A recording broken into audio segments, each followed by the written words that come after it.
അസ്സലാമലൈക്കും. കള്ളല്ല, കേട്ടോളിണ്ടാവും. ഇന്ന് ഞങ്ങളുടെ മോളൊരു കാതുകുത്തൽ, ഒരു കല്യാണം എന്നൊക്കെ പറയും, ചെറിയ കല്യാണം, ഒരു കല്യാണമായിട്ട് തന്നെ ഞങ്ങൾ കണ്ടത്.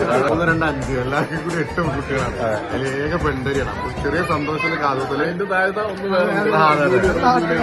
അപ്പോ ഈ പറയുന്നത് നിങ്ങളിൽ ആരുടെങ്കിലൊക്കെ കുട്ടികൾക്ക് കാത് കുത്താനുണ്ടെങ്കിൽ ഒരാഴ്ച അസിയാൻ ഗോൾഡിന്റെ ഏത് ബ്രാഞ്ചിൽ നിന്നാണെങ്കിലും കാതുകുത്തല് സൗജന്യമാണ് അല്ലേ? അങ്ങനെ ആമി കൊണ്ട് കാതുകുത്തലും കഴിഞ്ഞു.